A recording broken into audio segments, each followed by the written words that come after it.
10 محرم کی ظلم کی داستان رقم ہونے کے بعد شام غریباں کو بکھری ہوئی لاشیں اور معصوم بچوں کو دلاسا دینے کے بعد سیدہ زینب سلام اللہ علیہا اور تمام سیدزادیاں بیبیوں کو قید میں لایا گیا اور امام سجاد جو اس وقت سخت بیمار تھے، علیل تھے، ان کو بھی قید کر لیا گیا۔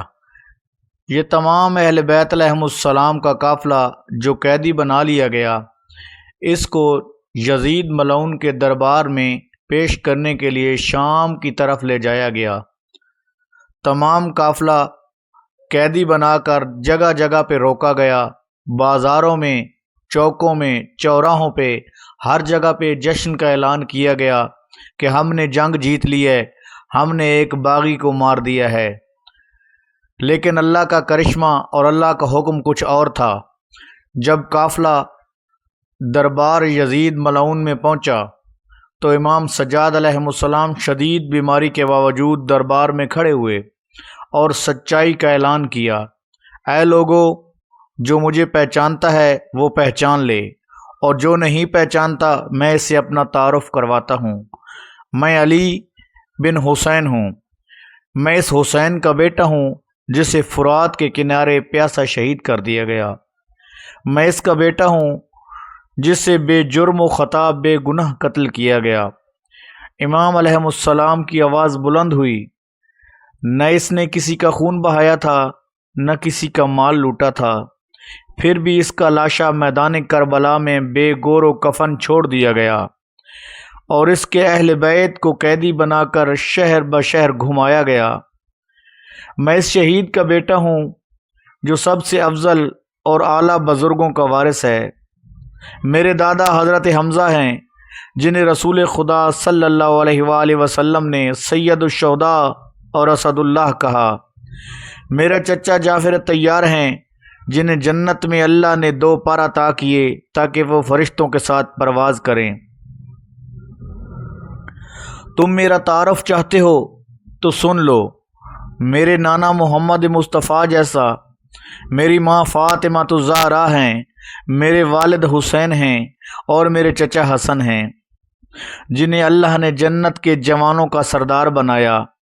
میں اس خاندان کا فرزند ہوں جس پر وحی نازل ہوتی تھی، جس کی مرد شہادت کے علمبردار تھے اور جس کی عورتیں عفت و حیا کے پیکر تھیں۔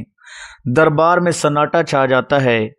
امام سجاد کا لہجہ نرم مگر پر جلال تھا۔ اے لوگو، تم نے ہمیں قیدی بنایا، اے یزید تم نے ہمیں قیدی بنایا، تو سمجھتا ہے کہ تو ہمیں ذلیل کرے گا؟ نہیں، ہم ذلت قبول کرنے والے نہیں، ہم عزت کے وارث ہیں۔ تمہارے محلات، اے یزید تمہارے محلات میں کھڑے ہو کر پھر بھی ہم کامیاب ہیں اور تم اپنی کرسیوں پر بیٹھے ہوئے بھی ناکام ہو چکے ہو۔ امام سجاد علیہ السلام کے اس خطبے نے پورے دربار میں ایک سناٹا چھا گیا۔ یہ صرف ایک جملہ نہیں تھا، یہ حق کی گواہی تھی، یہ ظلم کے ایوان میں عدل کی صدا تھی، یہ سجاد ابن حسین کا اعلان تھا کہ یزیدیت مر چکی ہے، یزیدیت مر گئی ہے، مگر حسینیت آج بھی زندہ ہے۔ حسین جیت چکا ہے، جسے تم نے شہید کر دیا، جس کے بچے، جس کے نوجوان، جس کے بوڑھے تم نے شہید کر دیے گئے، جس کے پردہ دار تم نے گلی گلی میں پھرائے اور قید خانے میں ڈال دیے اور رسیوں میں جکڑ دیے، وہ حسین تم سے جیت چکا ہے، حسینیت جیت چکی ہے۔ تم اپنے ظلم کے باوجود اپنی کرسیوں پر بیٹھے ہوئے ہار چکے ہو۔ امام سجاد علیہ السلام کے اس گرجدار اور تاریخی خطبہ نے جو لوگ وہاں پہ موجود تھے انہیں یہ سوچنے پر مجبور کر دیا، اگر یہ انبیاء کے وارث ہیں تو یزید نے ہم سے جھوٹ کیوں بولا؟ اگر یہ انبیاء کے وارث ہیں، اگر یہ سچ کے ساتھ ہیں تو وہ باغی کون تھا جس کو مارا گیا؟ امام سجاد نے یزید کے پورے کھیل کو بگاڑ کے رکھ دیا۔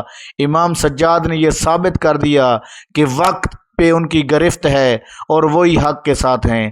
صدقہ محمد و آل محمد کا اور امام سجاد علیہ السلام کا صدقہ مالک ہم تمام کو امام زمانہ علیہ السلام کے انتظار میں زندگی گزارنے کی توفیق عطا فرمائے۔ آمین یا رب العالمین۔ اگر ہماری یہ چھوٹی سی کاوش آپ کو اچھی لگی ہو تو اس کو شیئر کیجئے اور ہمارے چینل معصوم انفو کو سبسکرائب کیجئے تاکہ ہمارا اور آپ کا یہ رشتہ برقرار رہے۔